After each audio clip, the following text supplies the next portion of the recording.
Assalamualaikum warahmatullahi wabarakatuh. Jumpa kembali dengan OCM Channel. Kali ini OCM akan bacakan berita tentang Ade Armando vs Buya Shafi'i oleh Denny Siregar. Denny Siregar, Ade Armando vs Buya Shafi'i Ma'arif.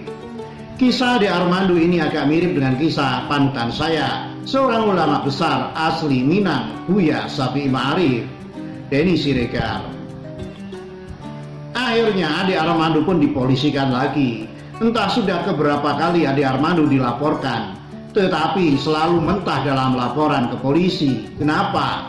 Apakah Ade Armando begitu superior? Atau dia punya backingan kuat? Atau dia dilindungi rezim penguasa seperti kata kadrun-kadrun yang budiman itu? Bukan. Sama sekali sama seperti laporan ke saya yang juga selalu mental. Itu karena yang lapor banyak yang tidak paham hukum. Mereka mencoba menafsirkan pasal-pasal hukum sesuai dengan keinginan mereka sendiri. Siapa tahu berhasil, nyatanya enggak.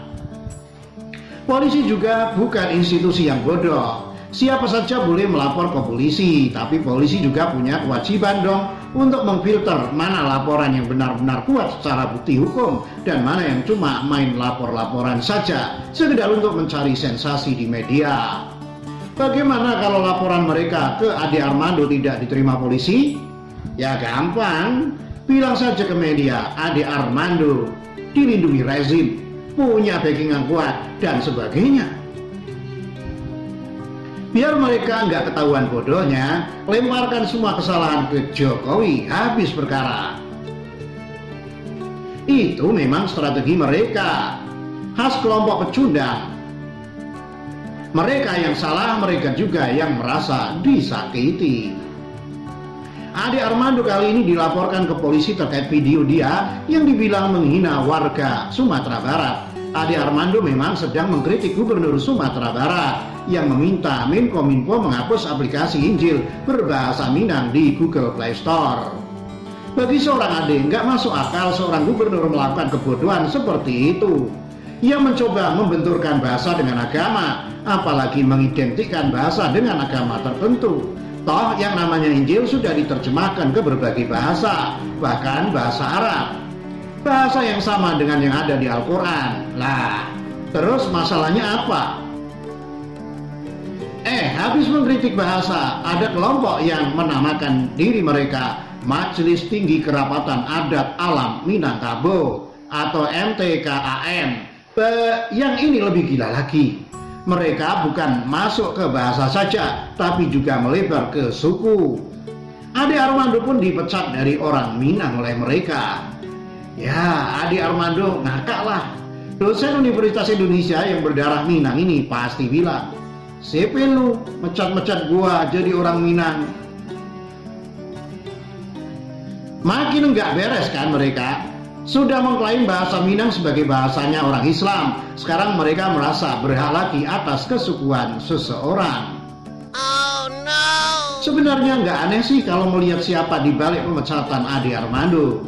Sebagai orang Minang, dia adalah Irvianda Abidin, seorang politikus. Catat ya, dia politikus dari Partai Bulan Bintang. Pernah nyalek sih, tapi kemudian gagal. Dia juga pendukung berat kelompok 212. Dan seperti kita tahu, kelompok 212 suka sekali mengatasnamakan Islam untuk kepentingan politik mereka. Seolah-olah mereka yang paling Islam dan yang lainnya hanya setengah-tengah saja. Jadi ternyata di Sumatera Barat, kelompok ini bukan saja mengklaim agama, tapi juga mengklaim suku Minangkabau. Dan parahnya lagi mengklaim bahasa. Semua mereka klaim, sampai nggak ada yang tersisa. Ade Armando sebagai orang Minang tentu punya kegelisahan tersendiri kalau sukunya akhirnya terstigma sebagai suku yang eksklusif, tidak mau membaur dan cenderung mengarah ke kelompok pendukung khilafah. Padahal Ade selama ini selalu berada di garis depan untuk menyuarakan persamaan. Mungkin ini yang membuat mereka yang ingin mengotakkan suku Minang menjadi resah. Dan Ade Armando harus dibungkam biar pemikirannya tidak menular ke banyak orang Minang lainnya. Kalau banyak orang Minang sadar bahwa mereka dikapitalisasi oleh kelompok politik tertentu, Wah, bisa jadi mereka kehilangan pendapatan besar dari klaim-klaim mereka selama ini. Ade Armando sedang mengusik periuk nasi mereka, dan mereka pun marah. Itulah kenapa mereka mencoba melaporkan Ade Armando ke polisi sebagai langkah untuk menetapkan dominasi politik mereka ke suku Minangkabau. Meski mereka tahu ini sia-sia karena dasar hukumnya sangat lemah, tetapi setidaknya nanti mereka akan kembali bersuara kalau pemerintah Jokowi melindungi penista agama seperti Ade Armando. Dan ingat, ini berguna untuk kampanye mereka dalam pilkada di Sumatera Barat akhir tahun 2020 ini. Berat memang perjuangan Ade Armando, tapi saya tahu dia menikmati sekali prosesnya. Mirip-mirip saya lah.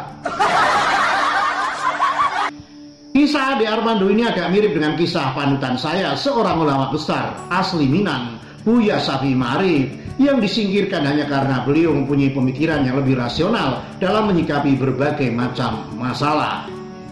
Buya Syafi'i adalah seorang cendekiawan yang keilmuannya tidak lagi diragukan, bergelar doktor dan malang melintang di dunia internasional, juga mantan ketua umum Muhammadiyah, tapi sekarang beliau diejek-ejek, bahkan mau disingkirkan dari akar silsilahnya hanya karena beliau adalah pembela Jokowi dalam Pilpres 2014.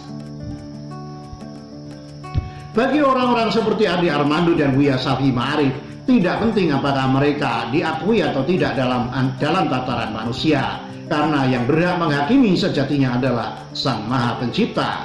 Mereka malah menggunakan masalah ini sebagai peluang besar untuk menyadarkan orang Minangkabau supaya jangan mau dikapitalisasi oleh kelompok tertentu demi kepentingan pribadi mereka.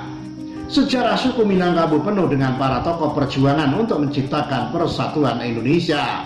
Ada Muhammad Hatta, ada Haji Agus Salim, ada Sultan Syahrir, Tan Malaka, dan banyak lagi. Mereka lah yang mengharumkan nama suku Minangkabau sehingga diperhitungkan di pentas nasional. Mau membungkam Ade Armando? Silahkan mimpi dulu. Penulis buku Tuhan dalam secangkir kopi, dilansir dari tagar.id. Demikian. Wassalamualaikum warahmatullahi wabarakatuh.